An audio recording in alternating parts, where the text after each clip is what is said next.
What is going on, everyone, and welcome back to the channel. I hope you're all doing well. Today I've got for you 6 Am I the Jerk questions, and I'm going to need your help to rank them in the comments down below. Let's judge these people together.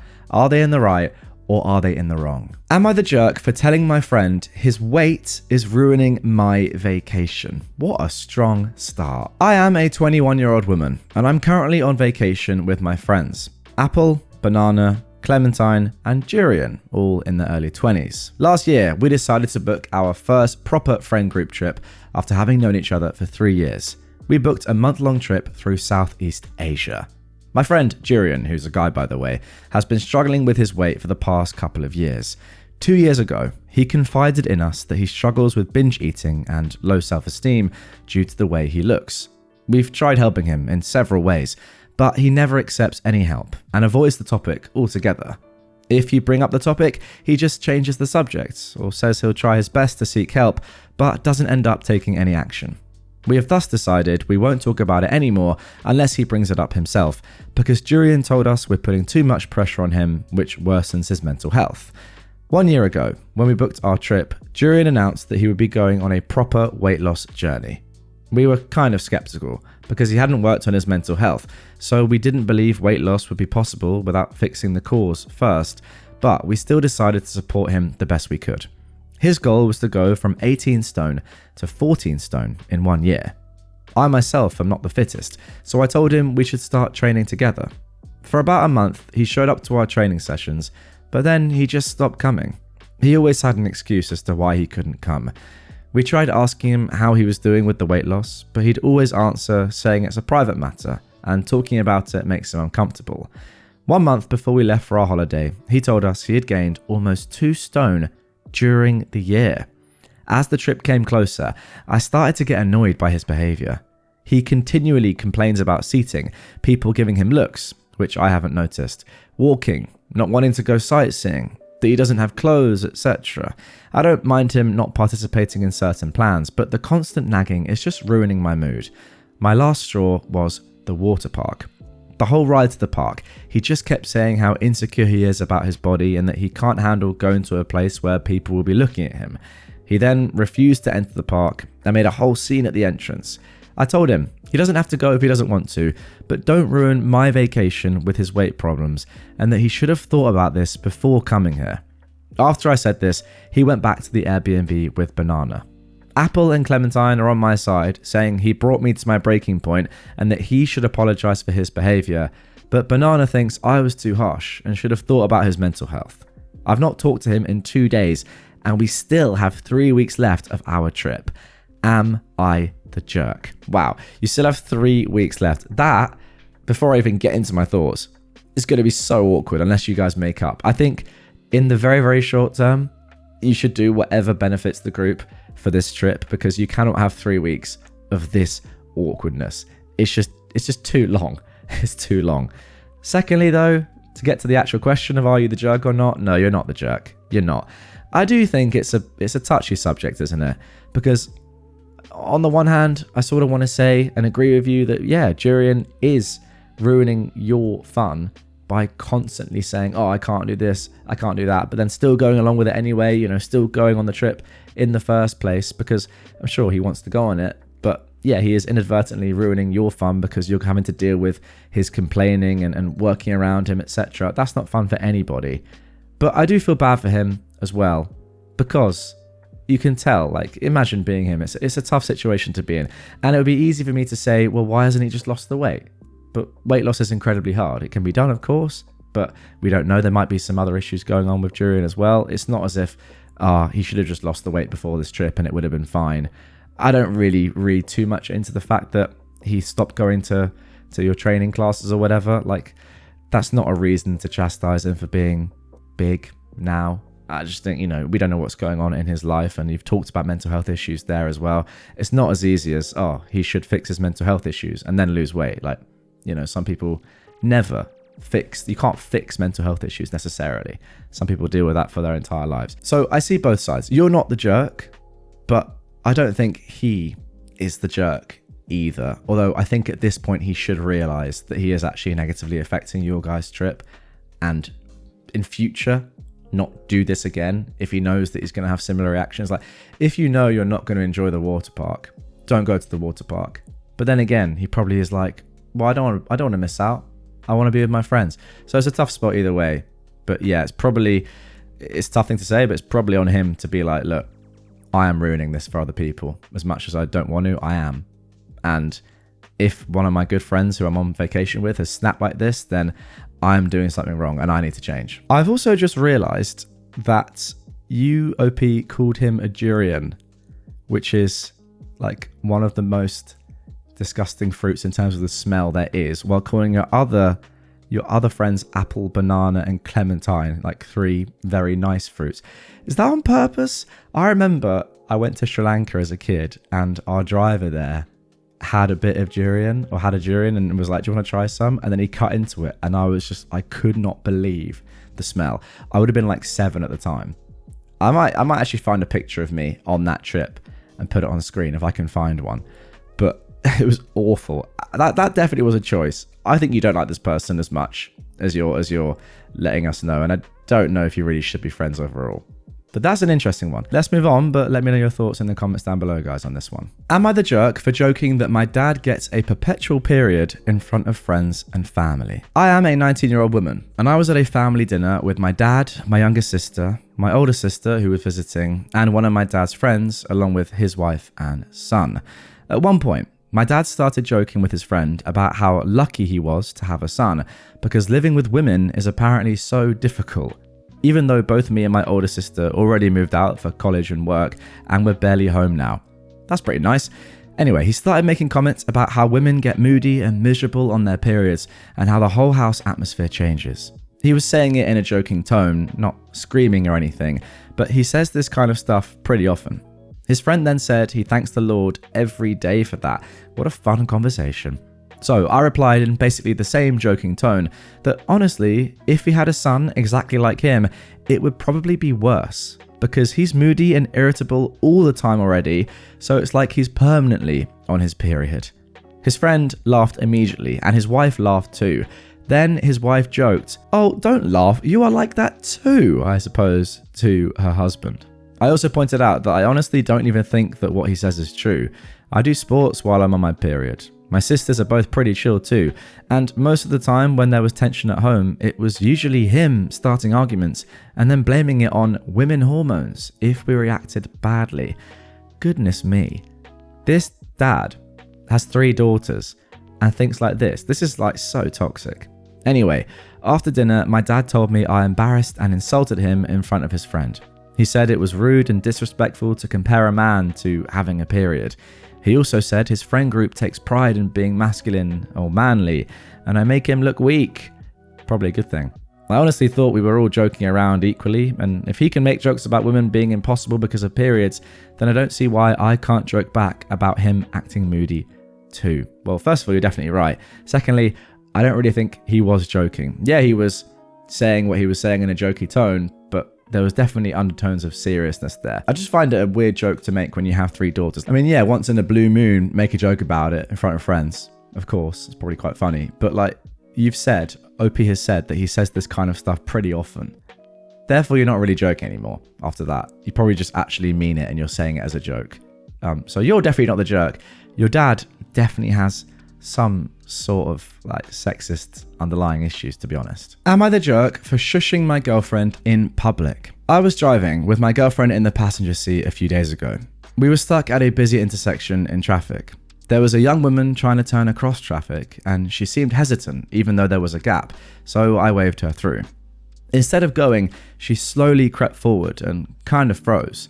At that point, another car was coming closer, so I waved more urgently and I beat my horn once to basically say, "Go now."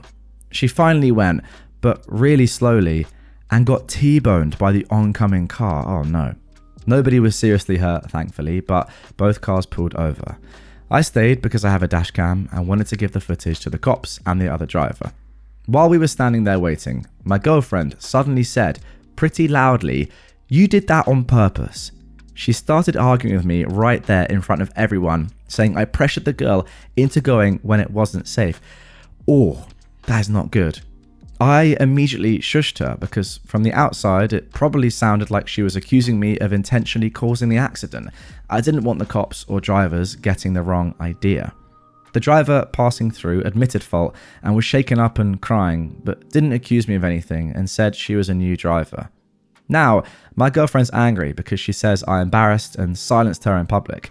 She also brought up another incident from a few months ago where I waved someone through and there was another accident afterwards. Okay, this is not looking good for you.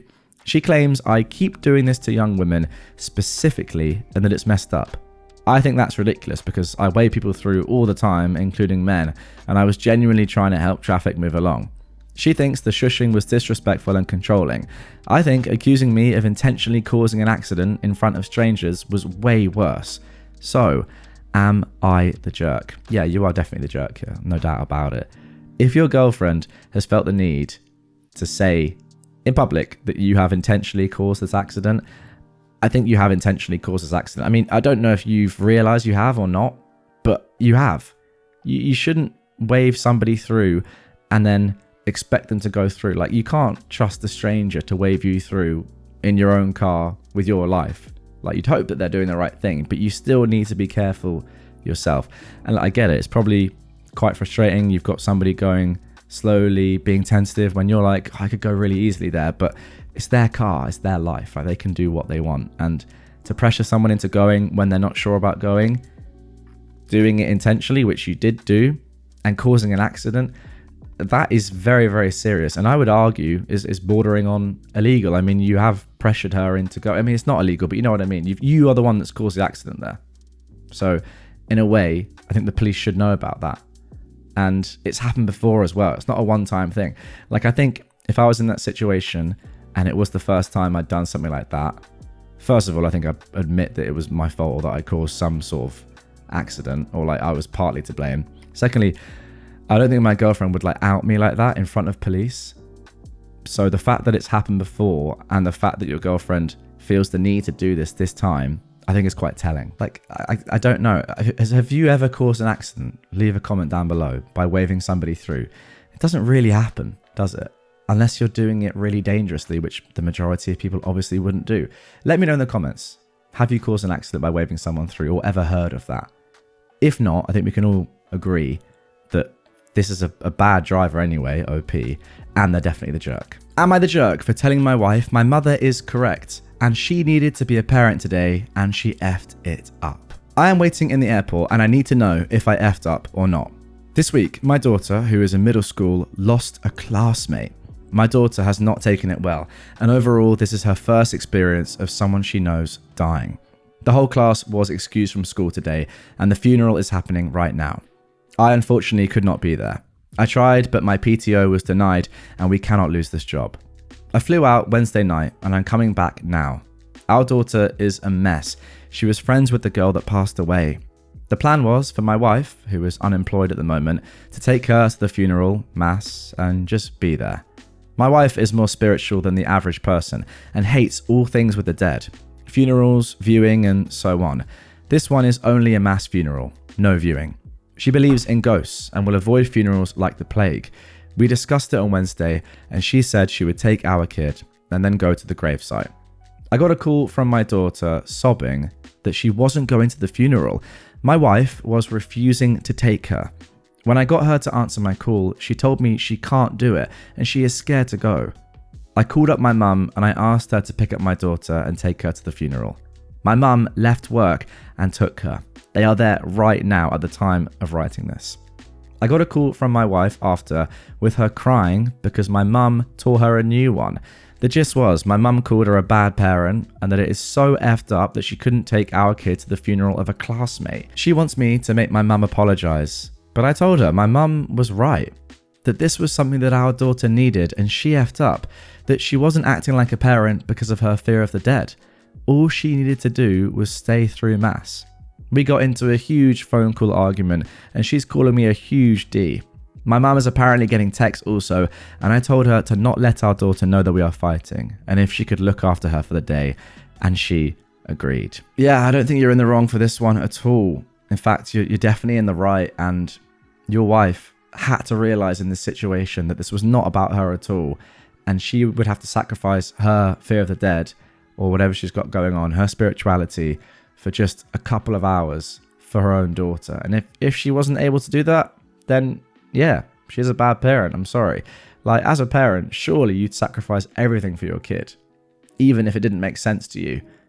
This situation is one of those things where it does make sense and you still haven't sacrificed your own fear. It's just really, really poor. Like, think of the trauma that this could cause your child on top of what she's gone through already. Like, losing someone, a friend of hers, that early is just awful. And then not being able to go to the funeral, she may well think about that for the rest of her life. Like, it's a terrible thing to have done. Am I the jerk for asking my partner to keep me in the loop about the next day's plans? So am I the jerk here?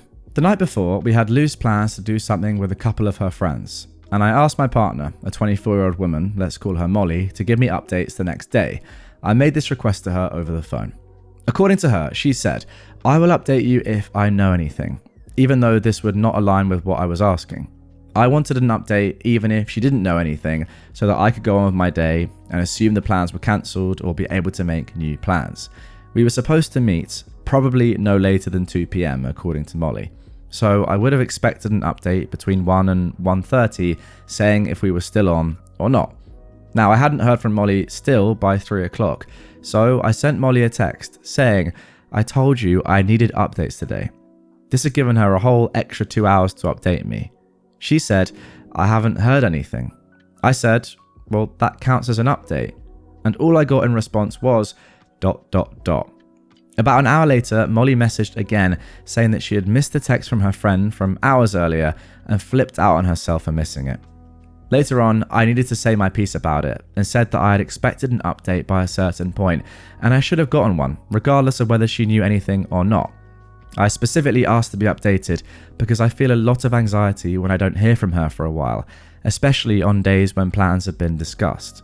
Molly believes that sending an update that said she doesn't know anything would have been a waste of time. This then leads to a bigger fight where I did not feel respected because Molly blatantly ignored my request for an update. She revealed her brain doesn't work that way, that she feels like she is never good enough for me and that I am too clingy. All because Molly can't remember to do a simple request and left me hanging all day. I personally feel a little crazy right now because she has dug her heels in so far, telling me that I'm in the wrong here. I told her it was unfair to me that she didn't do this small thing that I asked, but I just got silence from her.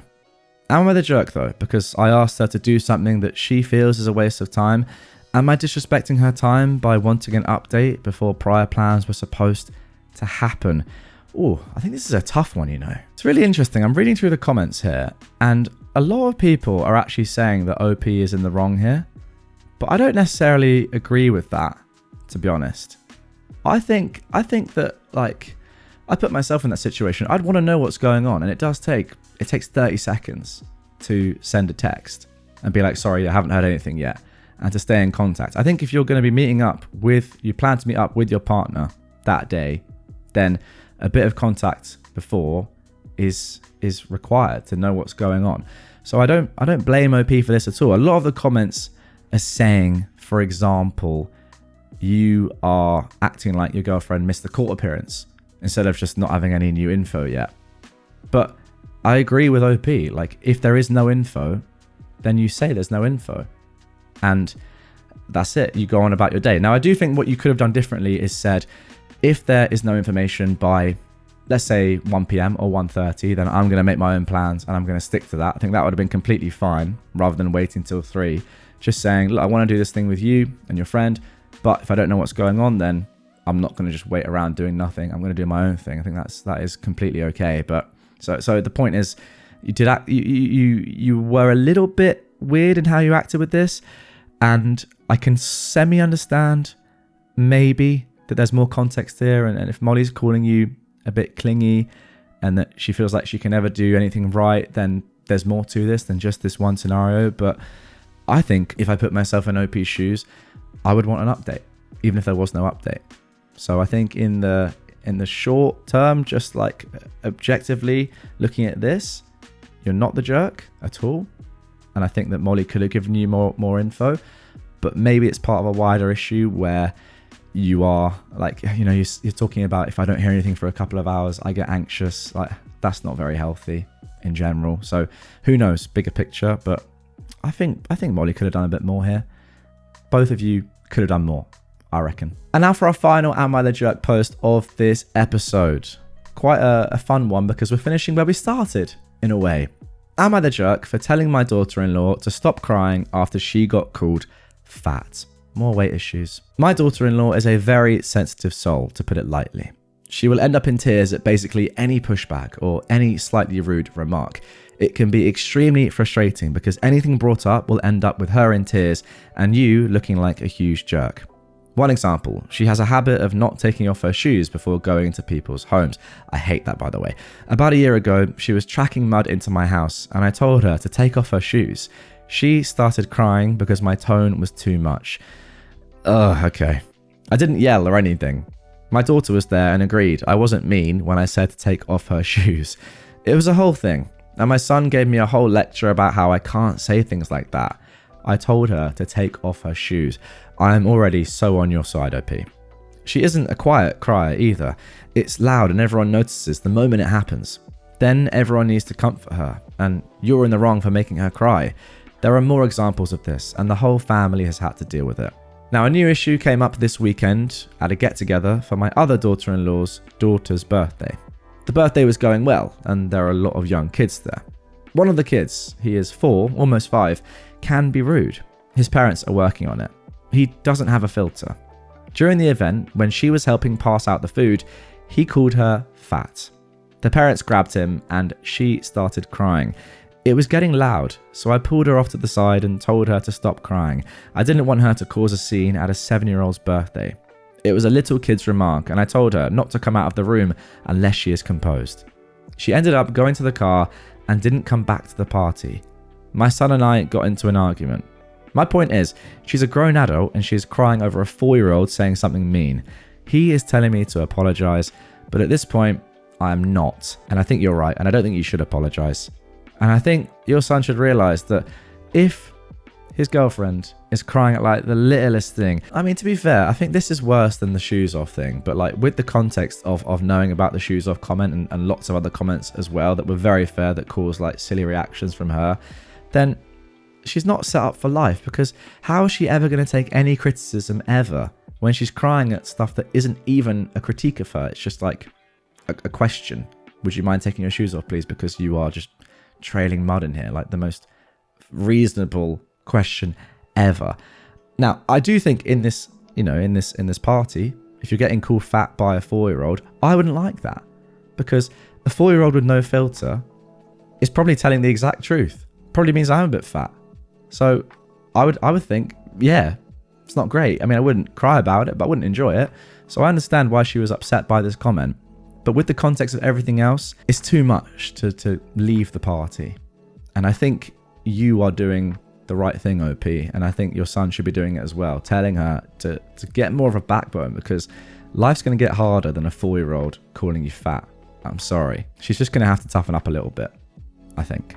I mean, who knows why she's like this? Maybe something happened in her childhood. It probably always leads back to that, but hopefully it's not a traumatic thing. Maybe she was just coddled a little bit, but it's not good to be this sensitive, I don't think. Like, being sensitive overall is fine, but to this extent where it's such a detriment on your life when you get like a tiny comment that you don't like, that's not good. Anyway, guys, that is going to do it for this one. Really hope you enjoyed it. Now it's your turn. Get in the comments down below. Hopefully you've been doing it as we've been going along here. And let me know, story 1 through 6, were they the jerk, were they not, or is it a bit more nuanced than that? Was everyone slightly in the wrong? Perhaps with the penultimate story there, everyone could have done a little bit better. Give your reasoning. I'll mark it out of 10, and I'll let you know in a reply to your comment. Have a good rest of your day. I will catch you on the next one.